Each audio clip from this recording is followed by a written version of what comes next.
These are called the Waitapu, or the... Sacred waters? Yeah, sacred waters of Ngā Waitapu, or Huriawa, actually, is the name of the river. So, in Māori mythology, why are these springs sacred? Oh, so there are lots of stories, but one of the creation stories, is the oldest one, is the creation of the South Island. Right. And the South Island is known as a waka. Canoe. Yeah, canoe of the gods. Of Maui. Of Maui, of Aoraki. Okay. Of the gods. And she is a double hull canoe. In the spirit of the Polynesian wayfarers. Yes. And so the young gods and goddesses came down to see their mother, who's Papatūānuku, right? They came down to see her and reunite with her for a while. And they did that, and then they thought, oh, while we're here, we'll have a bit of a wander around. So they took off, adventuring everywhere. And while they were away, there was this huge storm started brewing. And they thought, oh, we better get back, because the waka might need securing. And they got back, and of course, all hell was breaking loose. And the hulls were smashing up against one another. And they had to sever one of the hulls. Okay. To avoid from sinking? Well, from totally sinking. Yeah. So they severed the hull, and that one lies off the east coast of the South Island, and they've just discovered a landmass out there. Wow, amazing. We smile to ourselves. Yeah. Say, we know. Yeah. We knew it. Yeah, we've been waiting for a while. Wow, that's interesting. So that's been discovered in the last, 20 odd years. Anyway, katapai. So back to the story. Yeah. And so all hell's breaking loose. There's a great hole in this waka here. Yeah. This is the hole. This is the hole. So the water is rushing up essentially from the ocean below. Yeah.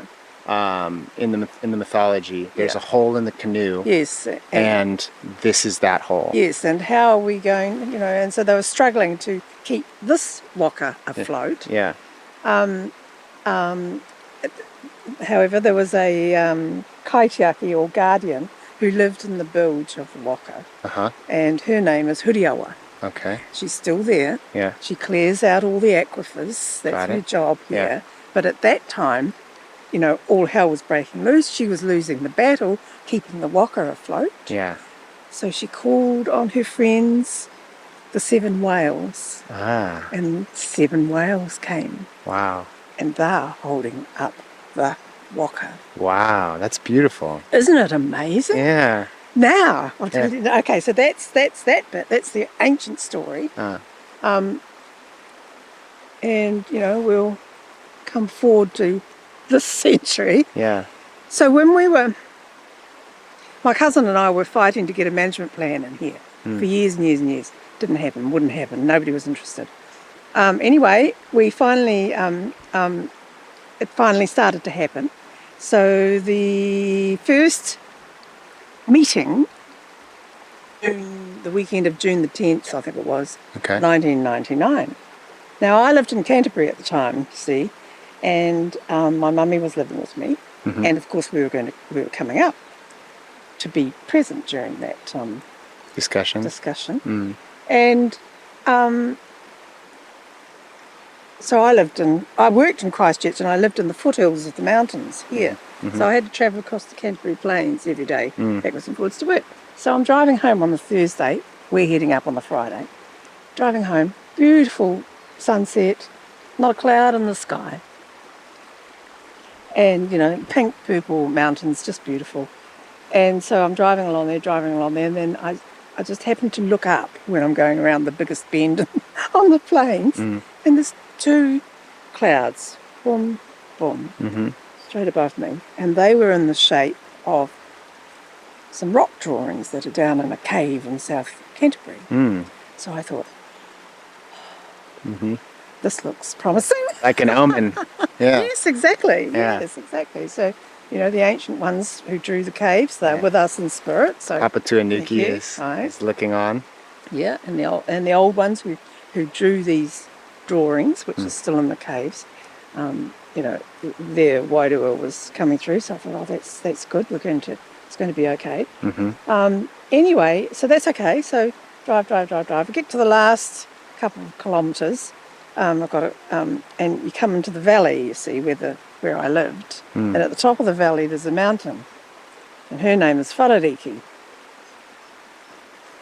And around the shoulders of Wharariki were 7 clouds. Wow, like the whales. In the shape of whales. Wow. Now, I didn't know that story then. Before that. No. Wow. Interesting. Yeah. Isn't it wonderful? So there's a message from the ancient ones and then from...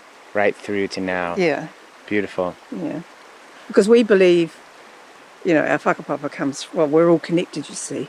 So the whales are our older brothers and sisters. And I imagine when, you know, the first wakas were traveling from Hawaii, that they would have been obviously interacting with lots of whales along the way. So much so that when they had to travel through difficult currents, they would imitate the sound of a whale? Of a baby whale. Wow. And the mother whales would come in and escort them through that. Amazing. Isn't that wonderful? Yeah. So I was travelling in, on the west coast of the States, and I met this grandmother of the Tulalip people who live north of Seattle. Okay. And so I was telling her... Also ocean people. Yes. And I was telling her this story and her eyes lit up and she said... We have one too? We still do that. Wow. And amazing. Then she proceeded to tell me this story. So every year, obviously, when the orca whales come in, they go out and they greet the orca whales. So the year before, they were waiting for the orcas to come in. Yes. And news came through, yes, there's an orca in the bay, so... 2 waka went out to meet it, and she went out on the support boat. And so the 2 waka are sitting in the water like this, and this whale comes in and swims in a figure 8 around these 2 canoes 3 times, she said. Then it swam back out about 300 yards and frolicked and carried on, came back and did it a second time. Went out, had another dance, came back in a 3rd time, but this time it came in and it rolled over on its back and lifted the canoes out of the water 3 times. Wow. So, I mean, that was an ancient conversation. You can try to ignore that, but you can't really. No. Yeah, that's beautiful. Isn't it? Wow. Yeah. So. Well, thank you for that. That's what a fascinating story. Yeah.